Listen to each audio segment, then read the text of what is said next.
Robots and AI and music and dogs and cats. All typical stuff for a lightning round video. Hey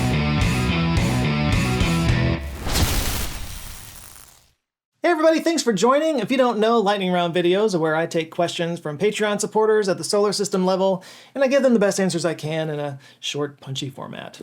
And everybody loves these. Everyone. As always, if you think any of these topics deserve a deep dive, then let me know in the comments. And if you want a question answered yourself, just go to patreon.com/answerswithjoe.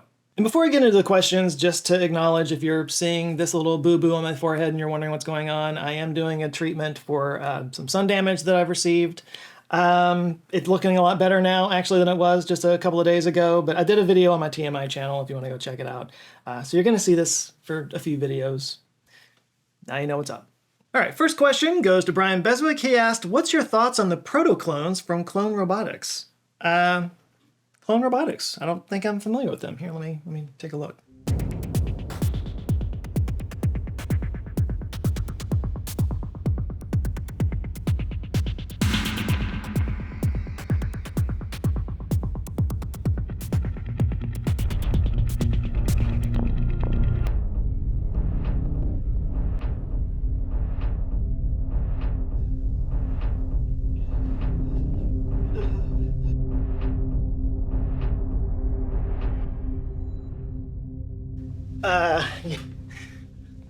Don't like that.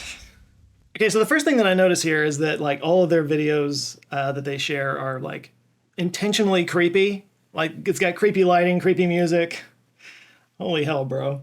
Definitely gets your attention though, which I don't know, maybe you need to do these days because there's a lot of like humanoid robots in production right now. Like maybe that's what you got to do to get attention.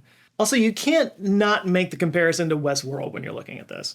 So what seems to set these clone robots apart is that instead of using like mechanical actuators and motors and whatnot, they use hydraulics. So I covered this in a video a while back that like some engineers are working on like tiny liquid robots that use fluid pressure to move these like appendages and stuff. And at the time it was mostly like little spiders and, you know, octopods kind of thing. They use tentacles to kind of grip and move, but this is like on a human scale.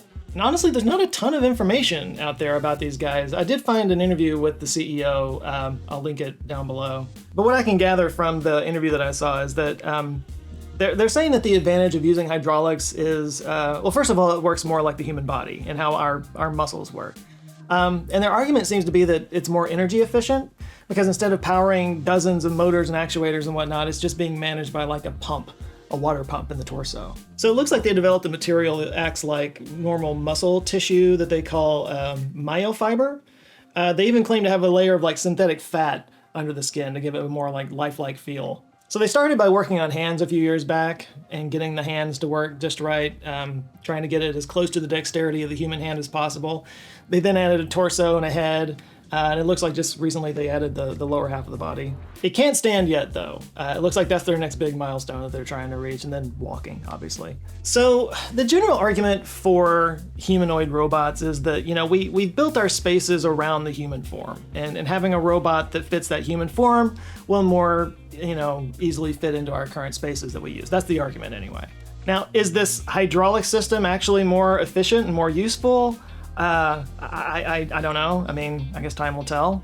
Now, where this does get a little weird is that ultimately, according to the CEO, what they're really trying to do, the ultimate goal, is to actually create clones of people. Like you would actually get a robot made to look just like you and like mirror your behavior and stuff like that. By the way, that is exactly a Black Mirror episode. They did a Black Mirror episode on that exactly. Methinks the uncanny valley problem is gonna get super real for this if they go in that direction. I will say the videos of the hands look pretty impressive. Though I've been impressed with some of the hands that have been done on other humanoid robots as well, the Tesla bot included. I think it'll be interesting when they, whoever they is, like cracks the software that makes these humanoid robots like autonomous and useful. You know, once that software is cracked, then it can be applied to all kinds of hardware platforms and yeah, we'll see which ones, you know, break down the least.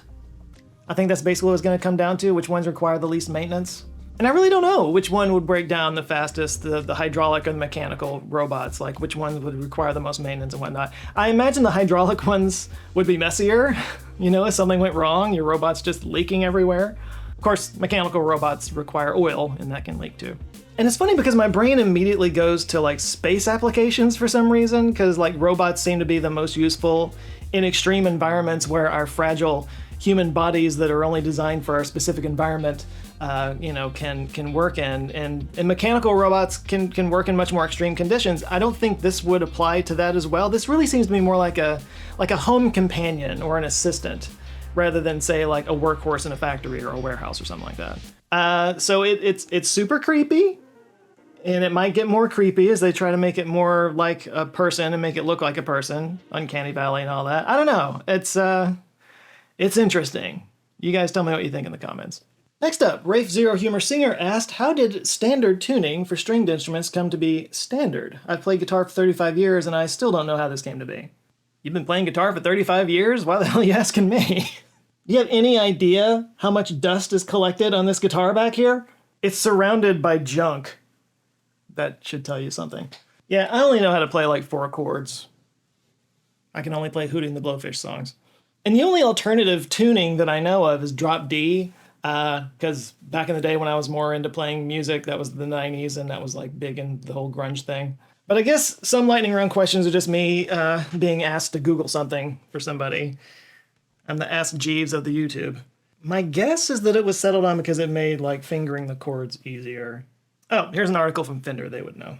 Standard tuning, how EADGBE came to be. B, see it ends with B, and I wonder if that was on purpose. Okay, so it starts here by talking about how like 4-stringed instruments like the violin and the cello and whatnot used fifths to tune in, a perfect fifth. But guitars are tuned with a series of ascending perfect fourths and a single major chord. Oh, here we go. The reason it's simultaneously musically convenient and physically comfortable, a conclusion players came to a few hundred years ago. The aim was to create a tuning that would ease the transition between fingering simple chords and playing common scales, minimizing fret hand movement. To get more specific, it says tuning the third and second strings to a major third interval made fingering easier than continuing a series of perfect fourths, which would have resulted in a second string tuned to C and a first string tuned to F. This is all starting to go a bit over my head already. It kind of sounds like the Dvorak keyboard of musical tunings. I tried switching over to a Dvorak keyboard years ago. It was a nightmare. Failed miserably. Also, I need to be practicing my guitar now. Sticking with the musical theme, Fishtail asked, Mary Spender, a singer-songwriter and YouTuber, recently said that proof of work is a big distinguisher for artists in this AI world. Does this hold true to your channels? So Fishtail, I know exactly the video that you're talking about. I actually saw it the other day before you even asked this. So Mary's a fellow Nebula creator. I think we've interacted a few times here and there, but yeah, everybody go follow her if you like music content. She's amazing.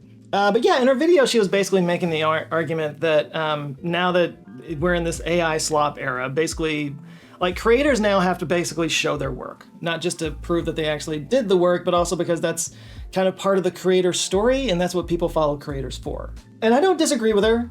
I use a different phrasing though.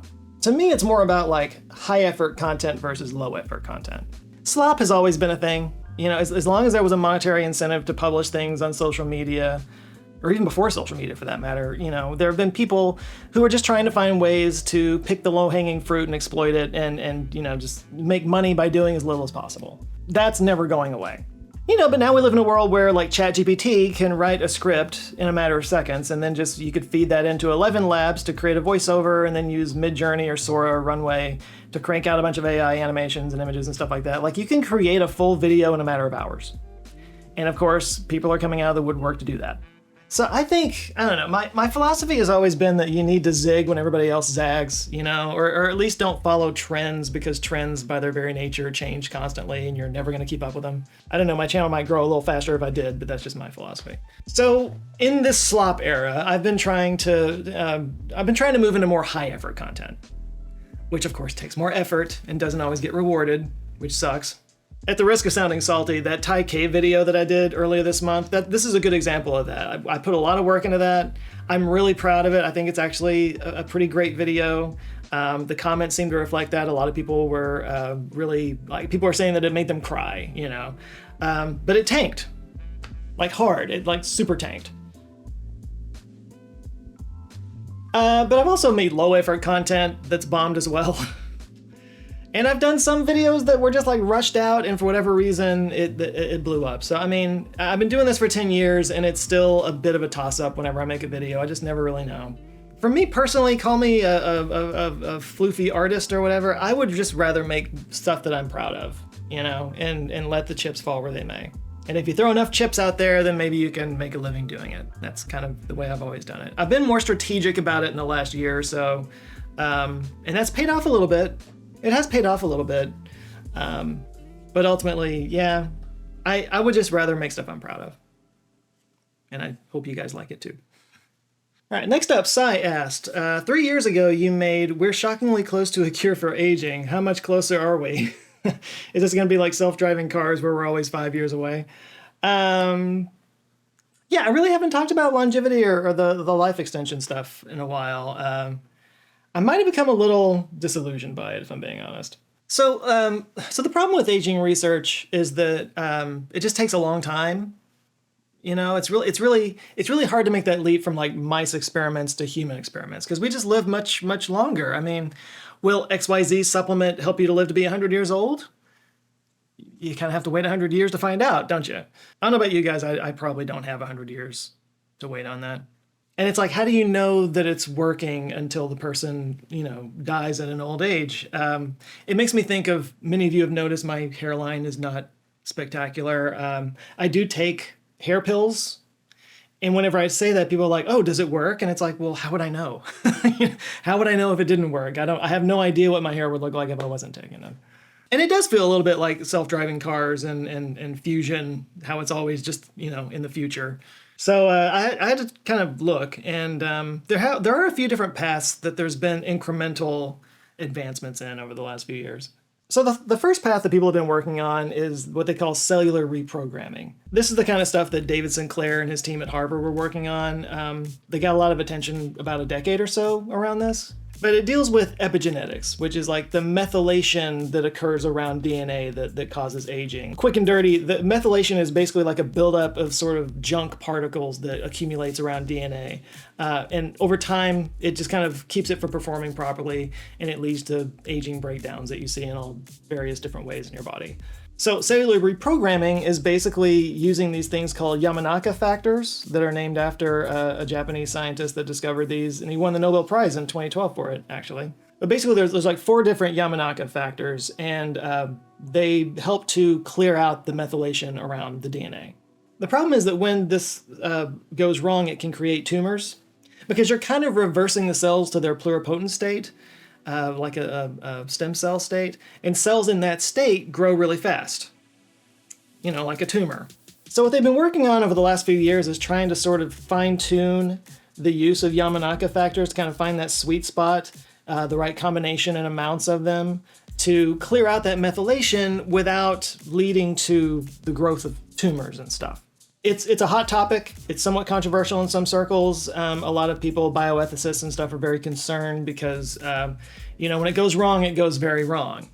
If it were to work, it would be amazing. Your body would literally rejuvenate itself and you would return to the body of a 20-year-old or something like that. But if it doesn't work, you know, you just become a giant tumor. So that's bad. Another path that people are working on is something called senolytics. Senolytics are basically compounds that remove what they call senescent cells. These are also referred to as zombie cells. So they're like sort of half dead, half alive cells that release these like aging related chemicals into the body that causes inflammation and, you know, joint stiffness and all kinds of stuff. But a study that just came out this year, in March of this year, was testing 2 different senolytic agents working together. One of them is called dasatinib and quercetin. Quercetin. I'll never get it right. Let's just leave it with that. They shorten it to DQ, which is funny. It's not Dairy Queen, it's those 2 things that I can't pronounce. But they were testing these on older adults at risk of Alzheimer's disease. And the sort of summary of this study says that intermittent DQ treatment is feasible and safe. So it's at least, you know, doesn't have a lot of side effects. And it says that it suggests that DQ may improve cognition by modulating the SASP. SASP are senescence-associated secretory phenotype. It says, but however, there is not an appropriate control group. Data are preliminary and must be interpreted cautiously. So these are positive results, but it's mostly focused on, right now anyway, preventing Alzheimer's, which also, I mean, like, aging aside, that would be an amazing thing to sort out. Other research has been in different supplements like metformin and rapamycin. There was a study that came out at the end of last year, September of last year, I guess about exactly a year ago, that was talking about metformin, where they were using it on monkeys, and it shows that it reaffirms that the drug can slow organ aging, including aging of the brain. It says that over 3 years, they experience slower aging of the kidneys, lungs, and skin by up to 5 years, and slow aging of the brain by up to 6 years. In this actual scientific paper here, it says over a 3.5-year period, they found that monkeys treated with metformin reduced age-relating decline, with some exhibiting a 6-year regression in certain aging indicators. Now, the cool thing about metformin is it's a drug that's already out there. It's very cheap. It's a diabetes drug. A lot of people are already on it. There's not a lot of side effects. And there is something called TAME, which is targeting aging with metformin. It's a trial that's going on right now where they are testing this out in humans. So we got some results from monkeys in about, what was it, like 5 years? Maybe we'll be getting something like that in about 5 years on humans, which would be really cool. And the other one was rapamycin. There was a study that came out this year in June that showed that it could hold the same level of effectiveness as like calorie restriction. Calorie restriction has been something that people have used for a while. It's been shown proven in rats and in experiments. But a lot of people, they're very skinny. They have a very calorie restrictive diet, and it's supposed to help with longevity. The problem, of course, is that it's not very fun to not eat, So there's still some research going on with rapamycin. It is interesting to me how many of these life extension things kind of just come down to we should eat less food. So rapamycin is interesting. I've been following it for a while. I'm not taking it or anything. Apparently it does have some pretty gnarly side effects like canker sores, which I could use less of. So, no big blockbuster things really to report on, which is partly why I haven't really talked about it much, but things are inching forward, which is good. I could mention that there's people like Brian Johnson and other longevity influencers that are doing all kinds of crazy biohacking stuff, like using blood transfusions from younger people. None of that is peer reviewable, that kind of thing. And I'm not going to stop anybody from experimenting on themselves. There might be things to learn in that, but yeah, I'm not going to put all my eggs in that basket. But hey, I haven't covered that in a while. If you guys would like to see a deeper dive on that kind of stuff, just let me know. All right, next up, we got Donna Sawyer, who said, which of these would be easiest to accomplish? Big city life to small city life to big city life, cat lover to dog lover, or dog lover to cat lover? Please show your work. Look, this is a very subjective question. What's true for me might not be true for anybody else. But as a lot of you guys know, I grew up in a small town and I moved to a city. But this happened when I was young. I moved away for college, which is kind of an easy time to do that because you're moving into student housing and you don't already have a life, built up yet. I imagine as an adult that would be very hard. Especially, just financially, right? Like you're going from a place with a median home value of $50,000 to a place where it's $500,000. Like that's a huge jump. You just don't have the equity to put into something like that. And the same is true for rent. Rent is less in a small town as well. Depends on where you are though. That's very subjective. As far as cat lover to dog lover and vice versa, I used to be all about the cats. When I moved into this home, we had 2 cats. But when we moved into this house, we decided having a house might be good to have, a big dog for protection, that kind of thing. So we got a pitty mix named Jake, who was the sweetest animal that ever lived to us. He scared everybody else, but I don't know. He changed me. He changed me from a cat person to a dog person. Stop the hate comments right now. Just stop it. I still like cats. Actually, no, that's engagement. Nah, f*** cats. I hate them. Now, both of our cats passed away, and it was really sad. Very traumatic for me. But we never got another one. Mostly because we replaced all of our old furniture, and I'm not really in a hurry to have my new furniture get scratched all to hell. Which is why we had to replace the old furniture. I will say my old cat Falco, he would always greet me at the door, meow, meow, meow, and all that stuff. He would jump up on the kitchen counter, and I'd walk over to him, and he'd rub up on me. I would just wrap him up in a big hug, and he'd purr and all that. I do miss that. That was really sweet. But Jake was just such a great dog. He was an idiot, but he had the biggest dog heart, and he just wanted to be in the room with you, and he just wanted to be, next to you, and he just wanted to fill that room with his farts. I don't know. Jake changed me from a primarily cat person to a dog person. And now we have 2 little chicken nuggets running around the house. So, and that happened with no effort whatsoever. So I would say that was the easiest. I do still like cats though. All right, next up, PJ Christensen, a noob. Welcome. What does the future of AI and psychology look like in relation to each other? Is AI merely a tool or a companion? AI and psychology. I'm actually very curious about this, honestly. So on one hand, like the erosion of human relationships is troubling and it's a concern for a lot of people. There's a rise that you're hearing of people having like relationships with AI characters and whatnot. And there are AI therapy apps that already exist, which it sounds helpful. They have the access to all the info on the subject that exists out there. And I'm not a hater. I'm really not. I mean, like we are in a bit of an AI backlash because it's just ubiquitous at this point. But I think we do forget sometimes that it does have very specific and tangible uses, especially when it comes to medicine.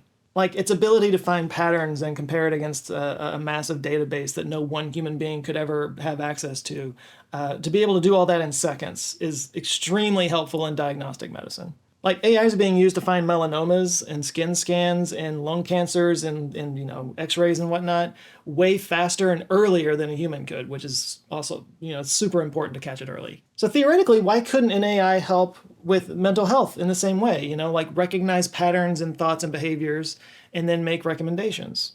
Maybe it's something that could find troubling psychological stuff earlier in a person's life and redirect them before they go too far that direction. Maybe there's even something out there that exists already that I don't know about where if you keep a journal, which I try to do on a somewhat regular basis, but if you keep a journal, maybe you could feed that into an AI and it could find patterns in thinking and thoughts and offer, therapeutic solutions.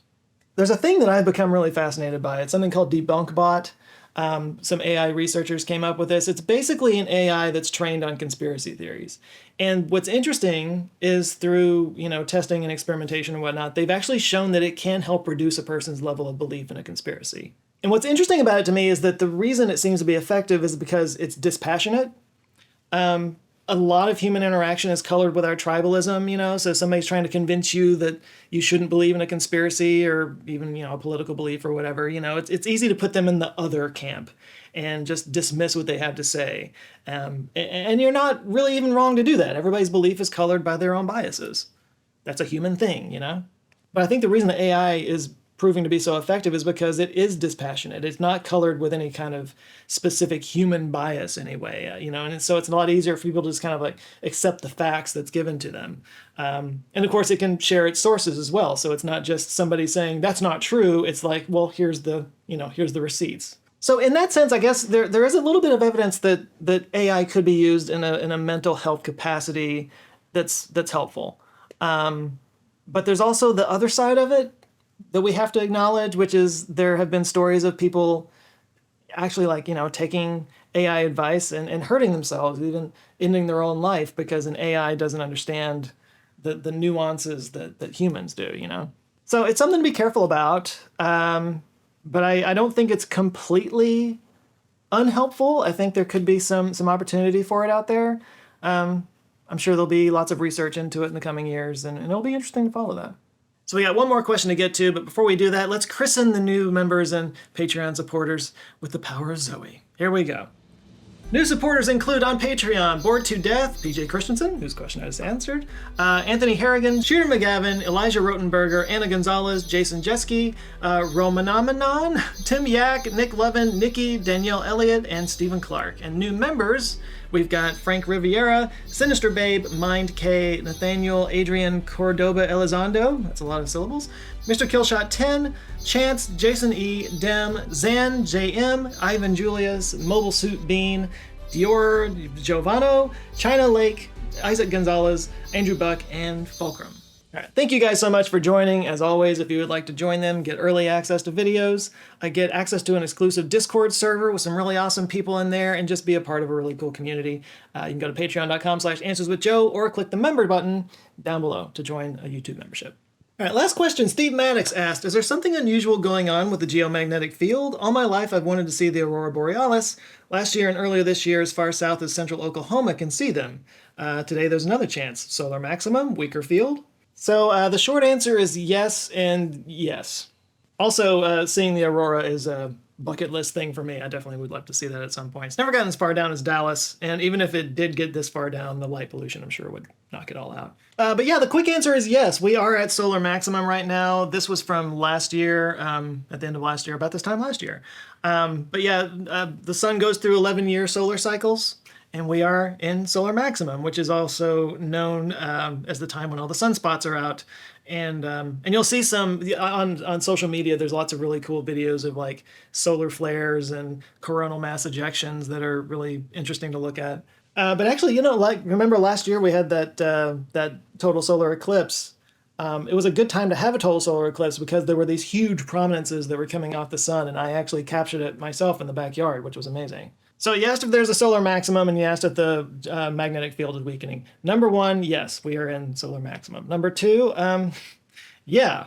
So as many of you know, the Earth's magnetic poles flip from time to time throughout our history. They occur about every 450,000 years on average, and it's been about 700,000 years since the last one. And there is evidence that the pole moves around, and it's moved quite a bit actually in the last 10 years or so. So like here's an article that's talking about it going all the way back to 2003. So this is not a new thing. But these transitions take a long time. Like it's saying right here that it could vanish within 2,000 years if the current rate continues. So we got a little bit of time. But it also says here that there's things called excursions that happen, like 10 times more common than the full-fledged flip-flops. That's a lot of Fs.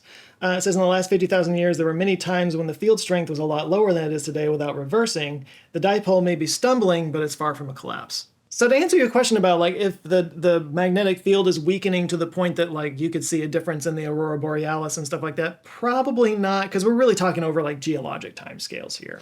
Actually, one of my favorite things that I learned working on a previous project was that, the ocean floor, especially in the Atlantic Ocean, as it's spreading, it kind of like there's that ridge and it spreads and it moves out like that. They can see, they know how long it's been doing that because you can see differences in the way particles are organized due to the shifting magnetic poles.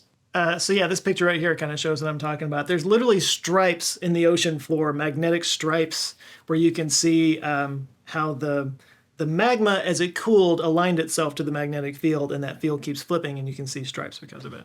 If you're looking at the magnetic field anyway. So is our magnetic field weakening in a sense? Yes, but not over so long a period of time that it's going to cause any actual problems or anything for us living here today.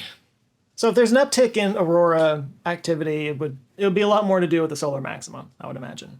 The good news is that most scientists don't think that this poses any kind of like threat to humanity or anything. It'll take place over thousands of years, so plenty of time to adjust and whatnot. Really, the worst thing is that like compasses are going to need to be recalculated like 2,000 years from now. We'll be fine. So it doesn't look like it would weaken the magnetic field so much that it would endanger us or anything. The previous flips didn't result in mass extinctions or anything like that. Now, what has caused mass extinctions in the past is sudden climate change. So that's still the more urgent concern. On that note, a recent study in the journal Nature has linked 213 heat waves between the years 2000 and 2023 to specific carbon emissions from 180 fossil fuel and cement producers around the world. And 50% of those emissions came from just 14 companies. In no way will that be polarizing, because everything is polarizing now. I mean, that's what gets the clicks, and honest journalism feels increasingly rare. So when I want clarity on an issue, I turn to ground news. Look, if you get your news from only one source, you're kind of at the mercy of what that source wants to show you. Maybe they report on this, maybe they don't. But using the Ground News app and the website, I'm able to see what every outlet reports on a story with a visual breakdown of the source's bias, factuality, who owns them. Like, let's just look at this coverage. First of all, you can see that less than 15% of right-leaning publications are even talking about this study. The rest are on the center and the left. And you can also just look at the headlines from the different leaning sources and see how they're framing the story. Like one of these right-leaning papers says, "Scientists, the companies that make heat waves worse," which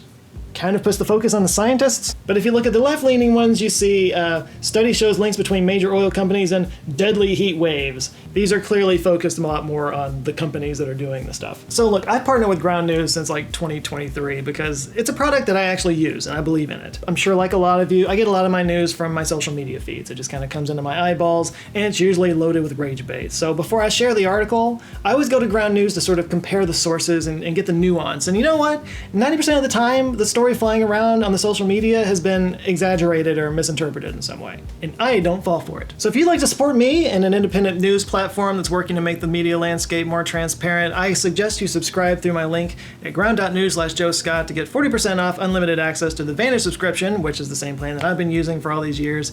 Give yourself the clarity you deserve. Again, that URL is ground.news/Joe Scott to get started. It'll superpower your news consumption, and it helps the channel. So yeah, please go check it out. And that's it for today. Thank you guys so much for watching. If you would like to ask a question yourself and get one of these answered, you can go to patreon.com/answerswithjoe, click the join button down below to do a membership, and who knows, I get a question answered here on the lightning round. Actually, absolutely will if you do it at a certain tier. Please do like and share this video if you liked it, and if this is your first time here, I invite you to check out some of my other videos, which some of them are like this, some of them are deep dives. I try to do different things on this channel, but go check them out if you enjoy them. I invite you to subscribe. I come back with videos as much as I can. That's it for now. You guys go out there, have an eye-opening rest of the week. Please stay safe, and I'll see you next Monday. Love you guys. Take care.